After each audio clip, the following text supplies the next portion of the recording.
আসসালামু আলাইকুম ওয়া রাহমাতুল্লাহি ওয়া বারাকাতুহু। আশা করি আল্লাহর রহমতে ভালো আছেন। আজকের আলোচনার বিষয় কে কাকে সালাম দেবে। তো চলুন বেশি কথা না বলে আমরা মূল আলোচনা শুরু করি। আমরা যখন স্কুল কলেজে পড়তাম তখন দেখতাম যে শিক্ষক যখন ঘরে ঢুকতো তখন আমরা সকলেই দাঁড়িয়ে বলতাম আসসালামু আলাইকুম। আবার শিক্ষক যখন বেরিয়ে যেত তখনও বলতাম দাঁড়িয়ে আসসালামু আলাইকুম। এটা ঠিক নয়। দলিল সহিহ বুখারী হাদিস নাম্বার ৬২৩১। আবু হুরায়রা রাদিয়াল্লাহু আনহু থেকে বর্ণিত, তিনি বলেন রাসূল সাল্লাল্লাহু আলাইহি ওয়াসাল্লাম বলেছেন, বয়োকনিষ্ঠ বয়োজ্যেষ্ঠকে, পদচারী উপবিষ্টকে এবং অল্প সংখ্যক লোক অধিক সংখ্যক লোককে সালাম দেবে।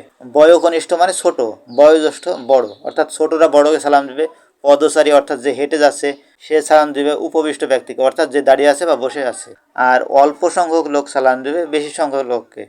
এরপরে হাদিস দেখি সহিহ বুখারী হাদিস নম্বর ৬২৩২। এখানে বলা হয়েছে আরোহীর কথা, পুরো হাদিসটা বললাম না, যে আরোহী পদচারীকে, অর্থাৎ যে ব্যক্তি গাড়িতে চড়ে যাচ্ছে এমন ব্যক্তি সালাম দেবে তাকে, যে ব্যক্তি হেঁটে যাচ্ছে তাকে। আর পদচারী অর্থাৎ রাস্তা দিয়ে যে হেঁটে যাচ্ছে সে সালাম দেবে যে উপবিষ্ট, সে দাঁড়িয়ে আছে বা বসে আছে এমন ব্যক্তিকে। আর অল্প সংখ্যক লোক সালাম দেবে বেশি সংখ্যক লোককে। পরে হাদিস সহিহ মুসলিম হাদিস নাম্বার ৫৫৩৯। এখানে বলা হয়েছে সাওয়ারি। সাওয়ারি মানে অর্থাৎ যে গাড়িতে চড়ে যাচ্ছে এমন ব্যক্তি সালাম দিবে যে ব্যক্তি হেঁটে যাচ্ছে তাকে, অর্থাৎ পদচারীকে। আর পদচারী অর্থাৎ যে ব্যক্তি হেঁটে যাচ্ছে সে সালাম দিবে যে বসে আছে তাকে। কম সংখ্যক লোক সালাম দেবে বেশি সংখ্যক লোককে। তার মানে বোঝা যাচ্ছে যে স্কুল কলেজে শিক্ষক যখন ঢুকবে তখন ছাত্রছাত্রীদের উদ্দেশ্যে সালাম দিয়ে ঘরে ঢুকবে এবং যখন বেরিয়ে যাবে তখন সালাম দিয়ে বেরিয়ে যাবে। এরপর আমরা আরেকটি হাদিস দেবো, সেটা হচ্ছে রিয়াদুস সলিহিন হাদিস নাম্বার ৮৯৩। এখানে বলা হয়েছে আনাস রাদিয়াল্লাহু আনহু থেকে বর্ণিত, তিনি বলেন, একটা লোক বলল, হে আল্লাহর রসুল, আমাদের মধ্যে এমন কোনো লোক তার ভাইয়ের সাথে কিংবা তার বন্ধুর সাথে সাক্ষাৎ করলে তার সামনে কি মাথা নত করবে? তিনি বললেন না।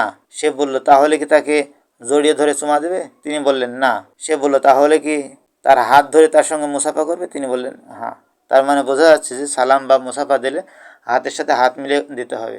আর যারা একটু উঁচু লেভেলের লোক আছে, ডাক্তার, ইঞ্জিনিয়ার, প্রফেসর, এসব ব্যক্তিকে যদি সালাম দেওয়া যায় তারা দেখা যায় সালামের জবাব দেয় না, বরং মাথা নড়িয়ে সালামের জবাব দেয়। এটাও ঠিক নয়। কারণ আল্লাহ কোরআনে বলেন যে কোনো ব্যক্তি যখন তোমাকে সালাম দেবে তখন তার জবাবটা সে যেভাবে দিয়েছে তার চেয়ে ভালোভাবে দাও।